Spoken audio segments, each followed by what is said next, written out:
ದೇಶದ ರಾಜಕೀಯ ಚರಿತ್ರೆಯಲ್ಲಿ ಜನಸೇನಾ ಪಾರ್ಟಿ 2014ರಲ್ಲಿ ತೆಲಂಗಾಣದಲ್ಲಿ ಪ್ರಾರಂಭವಾಗಿ ಲಾಸ್ಟ್ ಎಲೆಕ್ಷನ್ಸ್ 2024ರಲ್ಲಿ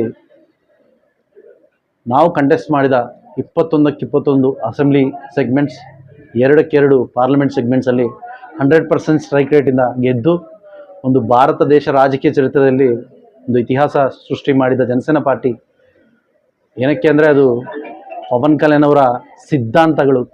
ಯಾವತ್ತೂ ಸಿದ್ಧಾಂತಗಳು ಬಿಟ್ಟು ಹೋರಾಟ ರಾಜಕೀಯ ಮಾಡಿದವರಲ್ಲ.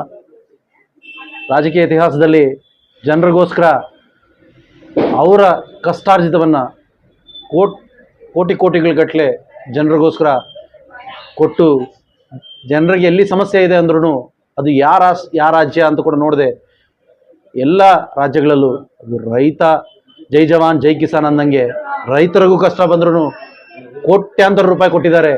ಹಂಗೆ ಜವಾನ್ಗಳ ಸೇವೆಗೋಸ್ಕರ ಕೋಟಿಗಳು ಕೊಟ್ಟವ್ರೆ. ಹಿಂಗೆ ಇನ್ನೊಬ್ಬ ರಾಜಕೀಯ ವ್ಯಕ್ತಿ ನಮ್ಮ ದೇಶ ಕಂಡಿಲ್ಲ ಇವತ್ತುವರೆಗೂ. ಸೊ ಅಂಥ ವ್ಯಕ್ತಿಯ ನಾಯಕತ್ವದಲ್ಲಿ ಇವತ್ತು ಜನಸೇನಾ ಪಾರ್ಟಿ ತೆಲಂಗಾಣದಲ್ಲಿ ಹುಟ್ಟಿದ ಜನಸೇನಾ ಪಾರ್ಟಿ, ಆಂಧ್ರ ಪ್ರದೇಶದಲ್ಲಿ 100% ಸ್ಟ್ರೈಕ್ ರೇಟಾಗಿ ಗೆದ್ದ ಜನಸೇನಾ ಪಾರ್ಟಿ ಇವತ್ತು ಕರ್ನಾಟಕದಲ್ಲೂ ಮೊದಲನೇ ಆಫೀಸು ನಮ್ಮ ಮುಲ್ಬಾಗಲಲ್ಲಿ, ಒಳ್ಳೆ ಸ್ಥಾನಬಲ ಇರೋ ಮುಲ್ಬಾಗಲಲ್ಲಿ ಈ ಜನಸೇನಾ ಪಾರ್ಟಿ ಕಾರ್ಯಾಲಯ ಓಪನ್ ಆಗಿದ್ದು ನಿಜವಾಗ್ಲೂ ನಮ್ಮೆಲ್ಲರಿಗೂ ಸಂತೋಷ. ಇದೆಲ್ಲರ ಜನಸೇನಾ ಪಾರ್ಟಿ ಸಾಧಕಗಳು ಮತ್ತು ಜನಸೇನಾ ಪಾರ್ಟಿ ಕಾರ್ಯಕರ್ತರ ಒಂದು ಕಷ್ಟಕ್ಕೆ ಪ್ರತಿಫಲ ಈ ಕಾರ್ಯಾಲಯ. ಖಚಿತವಾಗ್ಲೂ ಈ ಕಾರ್ಯಾಲಯದಲ್ಲಿ ಜನರ ಕಷ್ಟ ಸುಖಗಳ ಬಗ್ಗೆ ಹೋರಾಟ ಮಾಡೋಕ್ಕೆ, ಎಲ್ಲ ಅವ್ರ ಸಮಸ್ಯೆಗಳ ಬಗ್ಗೆ ಒಂದು ಕೃಷಿ ಮಾಡೋಕ್ಕೆ ನಾವೆಲ್ಲರೂ ನಮ್ಮ ನಾಯಕರೆಲ್ಲರೂ ಕೂಡ ಇವತ್ತಿಂದ ನಮ್ಮ ಆಫೀಸ್ ಎಲ್ರಿಗೂ ಓಪನಲ್ಲಿರುತ್ತೆ. ಯಾರಿಗಾದರೂ ಪ್ರಾಬ್ಲಮ್ ಇದ್ರೂ ನಮ್ಮ ಆಫೀಸ್ ಬಾಗಿಲ ಓಪನ್ ಆಗಿರುತ್ತೆ. ಸೊ ಎಲ್ಲರೂ ನಮ್ಮ ಜನಸೇನಾ ಪಾರ್ಟಿಯನ್ನು ಆಶೀರ್ವಾದ ಮಾಡಿ, ಪವನ್ ಕಲ್ಯಾಣ್ ನಾಯಕತ್ವವನ್ನು ಆಶೀರ್ವಾದ ಮಾಡಿ. ಜನಸೇನಾ ಪಾರ್ಟಿ ಒಂದು ರಾಜ್ಯದಲ್ಲ, ಜನಸೇನಾ ಪಾರ್ಟಿ ಭಾರತ ದೇಶದ ಪಾರ್ಟಿ. ಪವನ್ ಕಲ್ಯಾಣ್ ಅವರು ಭಾರತ ದೇಶದ ಆಸ್ತಿ. ಭಾರತ ದೇಶದ ಪ್ರಜೆಗಳ ಬಗ್ಗೆ ಅವರ ಕಷ್ಟಗಳಲ್ಲಿ ಇರೋಕ್ಕೆ ಹೆಜ್ಜೆ ಹಾಕೋ ವ್ಯಕ್ತಿ ಪವನ್ ಕಲ್ಯಾಣ್ ಅವರು. సో దయచేసి ప్రతి ఒక్కరూ పవన్ కళ్యాణ్ గారి నాయకత్వాన్ని బలపరచండి. కర్ణాటక రాష్ట్రంలో ఉన్న ప్రతి ఒక్క ప్రజలు, ప్రతి ఒక్క మనిషి కష్టం కోసం జనసేన పార్టీ కష్టపడుతుంది. జనసేన పార్టీ కర్ణాటక ಅಭಿವೃದ್ಧಿ కోసం, ಕರ್ನಾಟಕ ನಡೆ ನುಡಿ, ಕರ್ನಾಟಕ ಭಾಷೆ ಬಗ್ಗೆ, ಕರ್ನಾಟಕ ಸೆಂಟಿಮೆಂಟ್ಸ್ ಪ್ರತಿಯೊಂದರ ಬಗ್ಗೆ ಕರ್ನಾಟಕದ ನಮ್ಮ ಜನಸೇನಾ ಪಾರ್ಟಿ ನಾಯಕರೆಲ್ಲರೂ, ಕರ್ನಾಟಕ ಜನಸೇನಾ ಪಾರ್ಟಿ ನಾಯಕರೆಲ್ಲರೂ ಕೂಡ ಕಷ್ಟಪಡ್ತಾರೆ. ಕರ್ನಾಟಕ ಅಭಿವೃದ್ಧಿಗೋಸ್ಕರ ನಮ್ಮ ಜನಸೇನಾ ಪಾರ್ಟಿ ಯಾವಾಗಲೂ ಪ್ರತಿನಿತ್ಯ ಜನರಿಗೆ ಒಂದು ಅವೈಲಬಿಲಿಟಿಯಲ್ಲಿದ್ದು ಪ್ರತಿಯೊಬ್ಬರು ಕಷ್ಟಪಡ್ತಾರಂತೆ. ಎಲ್ಲರಿಗೂ ಕರ್ನಾಟಕ ಎಲ್ರಿಗೂ ಆಶೀರ್ವಾದ ಪವನ್ ಕಲ್ಯಾಣ್ ಅವ್ರ ಮೇಲೆ, ಜನಸೇನಾ ಪಾರ್ಟಿ ಮೇಲೆ ಇರಬೇಕೆಂದು ಎಲ್ಲರನ್ನೂ ಕೈ ಜೋಡಿಸಿ ಪ್ರಾರ್ಥನೆ ಮಾಡ್ತಾ ಇದ್ದೀನಿ. ಜೈ ಜನಸೇನಾ, ಜೈ ಹಿಂದ್.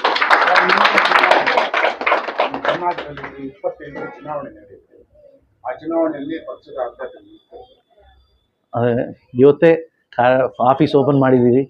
ಇನ್ನು ಎವ್ರಿ ಅಸೆಂಬ್ಲಿ ಸೆಗ್ಮೆಂಟಲ್ಲೂ, ಎವ್ರಿ ಪಾರ್ಲಿಮೆಂಟ್ ಸೆಗ್ಮೆಂಟಲ್ಲೂ ಪಾರ್ಟಿ ಆಫೀಸ್ಗಳು ಓಪನ್ ಮಾಡಿಕೊಂಡು ಮೆಂಬರ್ಶಿಪ್ ಕೂಡ ಸ್ಟಾರ್ಟ್ ಆಗಿದೆ. ನಾವು ಅಷ್ಟು ಪಬ್ಲಿಸಿಟಿ ಕೊಡದೇ ಇದ್ರೂ ಜಾಸ್ತಿ ಜನ ಅವರ ಸ್ವಇಚ್ಛೆಯಿಂದ 500 ರೂಪೀಸ್ 400 ರೂಪೀಸ್ ಪೇ ಮಾಡಿ ಜನಸೇನಾ ಪಾರ್ಟಿ ಮೆಂಬರ್ಶಿಪ್ ತೊಗೊಂಡಿದ್ದಾರೆ. ಇವ್ರು ಹಿಂಗೆ ಜನರ ಆಶೀರ್ವಾದ ಮೇಲೆ ಖಚಿತವಾಗ್ಲೂ ಮುಂಬರುವ ಎಲೆಕ್ಷನ್ಸಲ್ಲಿ ಕಂಟೆಸ್ಟ್ ಮಾಡ್ತಾರೆ. ಅಸೆಂಬ್ಲಿ, ನಮ್ಮ ವಿಧಾನಸೌಧಕ್ಕೆ ನಿಮ್ಮೆಲ್ಲರ ಆಶೀರ್ವಾದದ ಮೇಲೆ ನಮ್ಮ ಜನಸೇನಾ ಪಾರ್ಟಿಯಿಂದ MLAಗಳು, అలాగే ಪಾರ್ಲಿಮೆಂಟ್ಗೆ ಕರ್ನಾಟಕದಿಂದ MP ಕೂಡ ಹೋಗ್ಬೇಕಂತ ನೀವೆಲ್ಲರೂ ಕೂಡ ಆಶೀರ್ವಾದ ಮಾಡಿ. ಖಚಿತವಾಗಿ ನಿಮ್ಮ ಆಶೀರ್ವಾದ ಇದ್ದರೆ ಎಲ್ಲ ಎಲೆಕ್ಷನ್ಸಲ್ಲೂ ಪಾರ್ಟಿಸಿಪೇಟ್ ಮಾಡ್ತಾರೆ. ಯಾಕಂದರೆ ನಾಯಕರ ಅಭಿಪ್ರಾಯ ತಗೊಳ್ಳೋದು, ನಾಯಕರ ಮೇಲೆ ಡಿಸಿಷನ್ ತಗೊಳ್ಳೋದು ಬೇರೆ. ನಮ್ಮ ಜನಸೇನಾ ಪಾರ್ಟಿ ಜನರ ಅಭಿಪ್ರಾಯ ಮೇಲೆ, ಜನರ ಸೇನೆ ಇದು. ಸೊ ಜನರು ಅಂದ್ಕೊಂಡ್ರೆ ಯಾವುದಾದ್ರೂ ಆಗುತ್ತೆ. ಸೊ ನಿಮ್ಮೆಲ್ಲರ ಆಶೀರ್ವಾದ ಇರಬೇಕಂತ ಮತ್ತೊಂದು ಸರಿ ಕೇಳ್ತಾ ಇದ್ದೀನಿ. ಕರ್ನಾಟಕದ ಸಂಸ್ಕೃತಿ ಇಡೀ ದೇಶಕ್ಕೆ ಗೊತ್ತು, ವಿಶ್ವಕ್ಕೆ ಗೊತ್ತು. ಇಲ್ಲಿಗೆ ಯಾರೇ ಭಾಷೆ, ಧರ್ಮ ಅಂದಿದ್ದಾರೆ, ಯಾರೇ ಬಂದು ಕೂಡ ಕೈ ಹಿಡಿದ ಮೇಲಂತ ಸಂಸ್ಕೃತಿ ಕರ್ನಾಟಕದ್ದು. ಇವತ್ತು ಆಂಧ್ರ ತೆಲಂಗಾಣದಲ್ಲಿ ಹುಟ್ಟಿರುವಂತಹ ಜನಸೇನಾ ಪಕ್ಷ ಇವತ್ತು ಕರ್ನಾಟಕದಲ್ಲಿ ಕೂಡ ಅಭಿಮಾನಿಗಳು ಬೆಳೆಸ್ಕೊಂಡು ಇವತ್ತು ಕಚೇರಿಯನ್ನ ಪ್ರಾರಂಭ ಮಾಡಿದ್ದಾರೆ. ತಾವು ಕಾರ್ಯಕ್ರಮಕ್ಕೆ ಬಂದಿದ್ದಾರೆ. ಕರ್ನಾಟಕದಲ್ಲಿ ಇರುವಂತಹ ಸಮಸ್ಯೆಗಳ ಬಗ್ಗೆ, ಕರ್ನಾಟಕದಲ್ಲಿ ಜನಸೇನಾ ಪಕ್ಷ ಬಲಗೊಳ್ಳಬೇಕಾದ್ರೆ ನಿಮ್ಮ ಒಂದು ಏನು ಪವನ್ ಕಲ್ಯಾಣ್ ಅವರು ಇದ್ದಾರೆ, ಅವರು ಸಂಪೂರ್ಣವಾಗಿ ಕೈ ಹಿಡಿತಾರ? 100% ಕೈ ಹಿಡಿತಾರೆ. ಇವಾಗ ನೋಡುತ್ತಾ ಇದ್ರೆ ನೀವು ಆಂಧ್ರದಲ್ಲಿ, ಯಾಕಂದ್ರೆ ನಿಮ್ ಕೂಡ ಸ್ವಲ್ಪ ಖಚಿತವಾಗ್ಲೂ ಇನ್ಫಾರ್ಮೇಶನ್ ಇರುತ್ತೆ. ಆಂಧ್ರದಲ್ಲಿ ಏನು ನಡೀತಾ ಇದೆ ಅಂತ ಇನ್ಫಾರ್ಮೇಶನ್ ಇರುತ್ತೆ. ಇವತ್ತು 24 ಸ್ಥಾನದಲ್ಲಿತ್ತು ಪವನ್ ಕಲ್ಯಾಣ್ ಅವರು ಪಂಚಾಯತ್ ರಾಜ್, ಆಂಧ್ರ ಪ್ರದೇಶ್ ಪಂಚಾಯತ್ ರಾಜ್ ತಗೊಂಡಾಗ. ಇವಾಗ ನಂಬರ್ 1 ಪೊಸಿಷನಲ್ಲಿದೆ. ಸ್ವಾತಂತ್ರ್ಯ ಬಂದು 75 ವರ್ಷ ಆದ್ರೂ ಇವತ್ತಿಗೂ ರೋಡ್ಡು ನೀರು ಇಲ್ಲದೆ ಇರೋ ಎಷ್ಟೋ ಹಳ್ಳಿಗಳಿಗೆ ಪವನ್ ಕಲ್ಯಾಣ್ ಅವರು ನೀರು ಕೊಡ್ತಾ ಇದ್ದಾರೆ. ಒಂದು ಸ್ವಲ್ಪ ಏರಿಯಾಗಳು ಮನ್ಯಂ ಅಂತ ನಕ್ಸಲಿಸಮ್ ಇರೋ ಏರಿಯಾಸ್ಗೆ ಪೊಲಿಟಿಷಿಯನ್ಸ್ ಹೋಗೋಕೆ ಕೂಡ ಭಯ ಪಡ್ತಾ ಇದ್ರು. ಇವಾಗ ಪವನ್ ಕಲ್ಯಾಣ್ ಅವರು ಅಂಥ ಏರಿಯಾಗಳಿಗೆ ಯಾರಾದರೂ ಪ್ರೆಗ್ನೆಂಟ್ ಇದ್ರೂ ಡೋಲಿಗಳಲ್ಲಿ ಪ್ರೆಗ್ನೆಂಟ್ಸ್ನ ಎತ್ಕೊಂಡು ಹೋಗೋಕೆ, ಹೆಂಗಂದ್ರೆ ಆಂಬುಲೆನ್ಸ್ ಕೂಡ ಬರೋ ಪ್ಲೇಸ್ ಇಲ್ಲ, ರೋಡ್ ಇಲ್ಲ. ಸೊ ಅಂಥ ಪ್ಲೇಸಸ್ಗೆ ಸ್ವತಂತ್ರ ಬಂದಾಗಿಂದ ರೋಡ್ ಇಲ್ಲದೆ ಇರೋ ಊರುಗಳಿಗೆ ರೋಡ್ ಬರ್ತಾ ಇದೆ, ನೀರು ಇಲ್ಲದೆ ಇರೋ ಊರುಗಳಿಗೆ ನೀರು ಬರ್ತಾ ಇದೆ, ಕರೆಂಟ್ ಇಲ್ಲದೆ ಇರೋ ಊರುಗಳಿಗೆ ಕರೆಂಟ್ ಬರ್ತಾ ಇದೆ. ಎಷ್ಟು ಜನ ರಾಜಕೀಯ ನಾಯಕರು ಬಂದಿರ್ತಾರೆ, ಎಷ್ಟು ಜನ ಮುಖ್ಯಮಂತ್ರಿಗಳು ಬಂದಿರ್ತಾರೆ, ಎಷ್ಟು ಜನ ಮಂತ್ರಿಗಳು ಬಂದಿರ್ತಾರೆ. ಬಟ್ ಪವನ್ ಕಲ್ಯಾಣ್ ಅವರು ಬರೋವರೆಗೂ ಇದಾಗಲಿಲ್ಲ ಅಂದರೆ, ಪವನ್ ಕಲ್ಯಾಣ್ ಅವರು ಆಂಧ್ರದಲ್ಲಿ ಹೆಂಗೆ ಮಾಡಿದ್ರು, ಆಂಧ್ರನೆಷ್ಟು ಪವನ್ ಕಲ್ಯಾಣ್ ಪ್ರೀತಿಸ್ತಾರೋ ಕರ್ನಾಟಕನೂ ಹಂಗೆ ಅಷ್ಟೇ ಪ್ರೀತಿಸ್ತಾರೆ. ಕರ್ನಾಟಕ ಮೇಲೆ ಜಾಸ್ತಿ ಪ್ರೀತಿ ಇದೆ ಪವನ್ ಕಲ್ಯಾಣ್ ಅವರಿಗೆ. ಖಚಿತವಾಗ್ಲೂ ಕರ್ನಾಟಕ ಜನರು ಪವನ್ ಕಲ್ಯಾಣ್ ಅವರು ಕೈ ಹಿಡ್ತಾರೆ. ಕರ್ನಾಟಕ ಜನರಿಗೋಸ್ಕರ ಪವನ್ ಕಲ್ಯಾಣ್ ಅವರು ಎಷ್ಟು ಬೇಕಾದರೂ ದುಡಿಮೆ ಮಾಡ್ತಾರೆ. ಮೈಫೋರ್ಸ್ ಮಹೇಶ್ ಅವರು ಸಾಮಾನ್ಯ ವ್ಯಕ್ತಿಗಳಲ್ಲಿ ಸಾಮಾನ್ಯರಾಗಿ ಇವತ್ತು ಆಂಧ್ರ, ತೆಲಂಗಾಣ, ದಕ್ಷಿಣ ಭಾರತದ ಬಹುತೇಕ ರಾಜ್ಯಗಳಲ್ಲಿ ಗುರುತಿಸಿಕೊಳ್ಳೋ ಮಟ್ಟಕ್ಕೆ ಬಂದಿದೆ. ಇದರಿಂದ ಏನ್ ಶಕ್ತಿ ಆಗಿದೆ? ಪವನ್ ಕಲ್ಯಾಣ್ ಪವರ್ ಹೌದು. ಮೈಫೋರ್ಸ್ ಮಹೇಶ್ ಅಂದರೆ ಮೈಫೋರ್ಸ್ ಮಹೇಶ್ ಅಲ್ಲ, ಪವನ್ ಕಲ್ಯಾಣ್ ಅವರು. ನಾನು ಜೈ ಪವನ್ ಕಲ್ಯಾಣ್ ಜೈ ಜನಸೇನೆ ಅಂತೀನಿ, ಆದ್ರಿಂದ ಮೈಫೋರ್ಸ್ ಮಹೇಶ್ ಅನ್ನೋ ಸ್ಟೇಜರು ಇದು ಕೊಟ್ಟಿದ್ದಾರೆ. ನೀವು ಹೇಳ್ದಂಗೆ ಸಾಮಾನ್ಯರು ಇವಾಗ ಕೂಡ ಪವನ್ ಕಲ್ಯಾಣ್ ಅವರು ಟಾರ್ಗೆಟ್ ಅದೇ. ನಮ್ಮಲ್ಲಿರೋ ನಾಯಕರು, ನಮ್ಮಲ್ಲಿರೋ ಕಾರ್ಯಕರ್ತರು MLAಗಳಾಗಬೇಕು, MP ಗಳಾಗಬೇಕು, ಜನರ ಸೇವೆ ಮಾಡಬೇಕು. ಅದಕ್ಕೆ ಪವನ್ ಕಲ್ಯಾಣ್ ಅನ್ನೋ ವ್ಯಕ್ತಿ, ಪವನ್ ಕಲ್ಯಾಣ್ ಅನ್ನೋ ಶಕ್ತಿ, ಅವ್ರು ಶಕ್ತಿ ಕೊಡ್ತಾರೆ. ಅವರೊಂದು ವೇದಿಕೆ ಆಗಿದ್ದಾರೆ ಸಾಮಾನ್ಯರು. ಇವಾಗ ಯಾರೋ ಹೇಳಿದ್ರು 100 ಕೋಟಿ 200 ಕೋಟಿ ಎತ್ಕೊಂಡ್ಬಂದು MLAಗಳ ಅಂಥದ್ದು ನಮ್ಮ ರಾಜಕೀಯ ಅಲ್ಲ, ಜನಸೇನಾ ಪಾರ್ಟಿ ರಾಜಕೀಯ. ಸಾಮಾನ್ಯರನ್ನ MLAಗಳಾಗಿ MP ಗಳಾಗಿ ಮಾಡೋದೇ ಜನಸೇನಾ ಪಾರ್ಟಿ. ಆಲ್ರೆಡಿ ಆಂಧ್ರದಲ್ಲಿ ಮಾಡಿ ತೋರಿಸಿದೀವಿ, ಕರ್ನಾಟಕದಲ್ಲೂ ಮಾಡ್ತೀವಿ, ಜನರ ಆಶೀರ್ವಾದದಿಂದ. ಆಂಧ್ರ ಮತ್ತೆ ತೆಲಂಗಾಣದಲ್ಲಿ ಜನಸೇನಾ ಪಕ್ಷನ ಕಟ್ಟೋದು ಕಷ್ಟ ಅಲ್ಲ, ಯಾಕಂದ್ರೆ ಅಲ್ಲಿ ಅಧಿಕಾರ ಇದೆ, ಡೆಪ್ಟಿ CM ಇದ್ದಾರೆ ಆಂಧ್ರದಲ್ಲಿ. ಆದ್ರೆ ಈ ಕರ್ನಾಟಕದಲ್ಲಿ ಪಕ್ಷ ಸಂಘಟನೆಗೆ ಯಾವುದೇ ತರ ಫೈನಾನ್ಷಿಯಲ್ ಆಗ್ಬೋದು, ನಾಯಕತ್ವದಲ್ಲಾಗ್ಲಿ ಯಾರು ಇಲ್ಲ. ಇಲ್ಲಿ ಮುನ್ನಡೆಸ್ಬೇಕಂದ್ರೆ, ಬೆಳೆಸ್ಬೇಕಂದ್ರೆ ತನ್ನದೇ ಆದಂತ ಒಂದು ಕೈಯಿಂದ ಹಾಕ್ಬೇಕು, ಪ್ರತಿಯೊಬ್ಬನ ಸಂಘಟನೆ ಮಾಡ್ಬೇಕು. ಇದರಿಂದ ಯಾವ ರೀತಿ ಶಕ್ತಿ ನಿಲ್ತದೆ? ಪವನ್ ಕಲ್ಯಾಣ್ ಅವ್ರಿಗೆ ಕರ್ನಾಟಕದ ಜನರ ಪ್ರೀತಿ ಪ್ರೇಮ ಇದೆ, ಅವ್ರ ಆಶೀರ್ವಾದ ಇದೆ. ಅವರೇ ಬೇಕಂದ್ರೆ ದುಡ್ಡು ಕೊಟ್ಟು ಪವನ್ ಕಲ್ಯಾಣ್ ಅವರು ಪಾರ್ಟಿನ ನಡೆಸ್ತಾರೆ. ಹೋರಾಟ ಅಂತ ಬಂದಾಗ ಇಲ್ಲಿನ ಸಮಸ್ಯೆಗಳ ಬಗ್ಗೆ ನೀವು ಹೇಳಿದ್ರೆ ಆಲ್ರೆಡಿ ನಾವು ಬರ್ತೀವಿ ಅಂತ. ಆಂಧ್ರ, ತೆಲಂಗಾಣದಲ್ಲಿ ನೀವು ಮಾಡ್ತಾ ಇರ್ಬೋದು. ಕರ್ನಾಟಕದಲ್ಲಿ ಇರುವಂತ ಸಮಸ್ಯೆಗಳ ಬಗ್ಗೆ ಇಲ್ಲಿನವರು ಎದ್ದೆ ಅಂದಾಗ ಅವ್ರಿಗೆ ಯಾವ ರೀತಿ ನೆರವು ಕೊಡ್ತೀರಾ? ಇವಾಗ ನೀವು ಪ್ರೋಗ್ರಾಮ್ ನೋಡಿದ್ರಿ, ಸುಮಾರು hundreds of ಮೆಂಬರ್ಸ್ ಇದ್ರು. ಎಲ್ಲರೂ ಕರ್ನಾಟಕದವರೇ ಅಲ್ವಾ? ನಾನು ಒಂದು 2-3 ಬಿಟ್ಟರೆ ಎಲ್ಲರೂ ಕರ್ನಾಟಕದವ್ರೆ.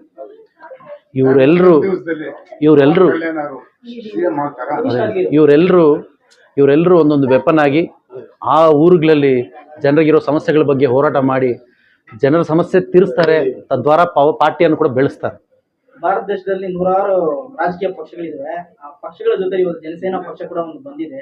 ಜನಸೇನಾ ಪಕ್ಷನೇ ಸರಿ ಅಂತ ಹೆಂಗ್ ಹೇಳ್ತೀರಾ? ಅವೆಲ್ಲ ಪಕ್ಷಗಳ ಜೊತೆಗೆ ಪವನ್ ಕಲ್ಯಾಣ್ ಜನಸೇನಾ ಬಂದಿಲ್ಲ. ಅವೆಲ್ಲ ಪಕ್ಷಗಳಿಗಿಂತ ಸ್ಪೆಷಲ್ ಆಗಿ ಹೆಂಗೆ ಅಂದರೆ, ದುಡ್ಡು ಎತ್ಕೊಂಡ್ಬರೋರಲ್ಲ, ಜನಸಾಮಾನ್ಯರಲ್ಲಿ ಇರೋರನ್ನೇ ಲೀಡರ್ಸ್ ಆಗಿ ಮಾಡಬೇಕು ಅಂತ. ಜನಸಾಮಾನ್ಯರ ಕಷ್ಟಕ್ಕೋಸ್ಕರ ಯಾರ ಹತ್ರ ಹೋರಾಡ್ತಾರೋ ಅಂಥವ್ರನ್ನ ಲೀಡರ್ಸ್ ಮಾಡಬೇಕಂತೆ ಪವನ್ ಕಲ್ಯಾಣ್ ಅವ್ರು ಬಂದಿರೋದು. ತೆಲುಗುದಲ್ಲಿ ಹೇಳ್ಬೇಕಂದ್ರೆ ರಬ್ಬರ್ ಚಪ್ಪಲಿ వేసుకున్న ಅಂತ ರಾಜಕೀಯ ಜಪಿಸ್ತಾನೆ ಪವನ್ ಕಲ್ಯಾಣ್ గారు ಅಂತಾರೆ. ಮೀನ್ಸ್ ರಬ್ಬರ್ ಚಪ್ಪಲಿ ಏನು ಫೈನಾನ್ಷಿಯಲ್ ಆಗಿ ಇಲ್ಲದೆ ಇದ್ರು, ಯಾರಿಗಾದ್ರೆ ಜನರ ಕಷ್ಟಗೋಸ್ಕರ ನಾವು ಕಷ್ಟಪಡಬೇಕು ಅಂದ್ಕೊಂತೀವೋ ಅಂಥವ್ರಿಗೋಸ್ಕರ ಜನಸೇನಾ ಪಾರ್ಟಿ ಇರೋದು. ಕಷ್ಟದಲ್ಲಿರೋ ಪ್ರತಿಯೊಬ್ಬರ ಆಸೆ ಜನಸೇನಾ ಆಗುತ್ತೆ. ನೀವು ನೋಡಿ, ಇವತ್ತು ಮುಳಬಾಗಿಲು ಆಫೀಸ್ ಓಪನ್ ಆಗಿದೆ. ಹತ್ತದಲ್ಲೇ ಪಾರ್ಟಿ ಪರ್ಮಿಷನ್ ತಗೊಂಡು ನಾವು ಜನವಾಣಿ ಅನ್ನೋ ಕಾರ್ಯಕ್ರಮ ಕೂಡ ಮಾಡ್ತೀವಿ. ಜನವಾಣಿ ಅಂದರೆ ಜನರಿಂದ ಏನಾದರೂ ಅವ್ರ ಸಮಸ್ಯೆಗಳ ಬಗ್ಗೆ ನಾವು ತಗೊಂಡು ಅದ್ರ ಬಗ್ಗೆ ಕಷ್ಟ ಮಾಡೋದು. ನಾವು ಹೇಳ್ತಾ ಇದ್ದೀವಿ 100%. ಇವರು ಕಷ್ಟಪಡ್ತಾರೆ, ಇವ್ರಿಗೆ ಏನಾದರೂ ಸಪೋರ್ಟ್ ಬೇಕಂದ್ರೂ ನಾವು ಬರ್ತೀವಿ. ನಾನೇ ಅಲ್ಲ, ಆಂಧ್ರ ಪ್ರದೇಶದಲ್ಲಿ ಅವ್ರಿಗೆ ಲೀಡರ್ಸ್ ಎಲ್ಲರೂ ಬೇಕಾದ್ರೆ ಬರ್ತಾರೆ. ಇವ್ರಿಗೋಸ್ಕರ ನಿಂತ್ಕೊಂತೀವಿ. ಇವಾಗ ಕರ್ನಾಟಕ ಜನರ ಕಷ್ಟಗೋಸ್ಕರ ನಾವು ನಿಂತ್ಕೊಂತೀವಿ. ಅವಸರ ಬಂದಾಗ ಪವನ್ ಕಲ್ಯಾಣ್ ಅವರು ಕೂಡ ಬರ್ತಾರೆ.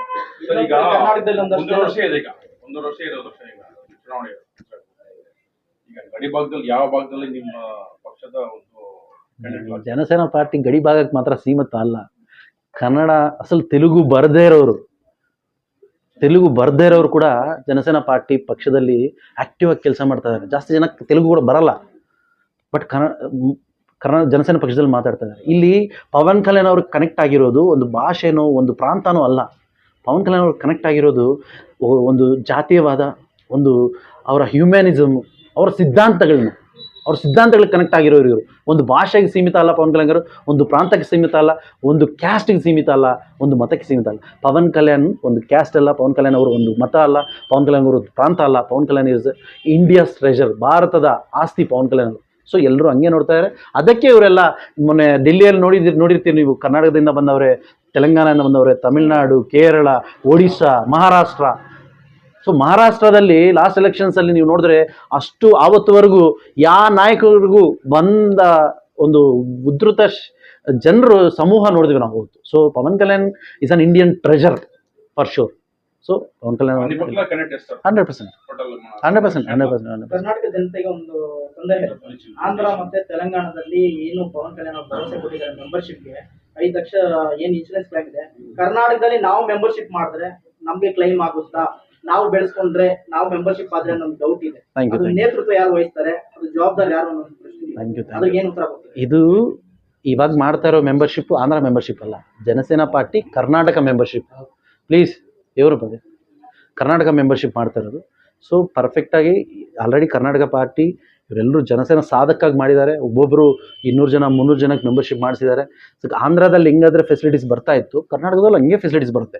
ಇದು ಪೂರ್ತಿಯಾಗಿ ಕರ್ನಾಟಕ ಘಟಕದ ಜನಸೇನಾ ಪಾರ್ಟಿ ಆಗಿ ಇವರೆಲ್ಲ ಕೆಲಸ ಮಾಡ್ತಾ ಇದ್ದಾರೆ. ಕರ್ನಾಟಕ ಜನಸೇನಾ ಮೆಂಬರ್ಶಿಪ್ಪೇ ತೊಗೊಂಡಿದ್ದಾರೆ.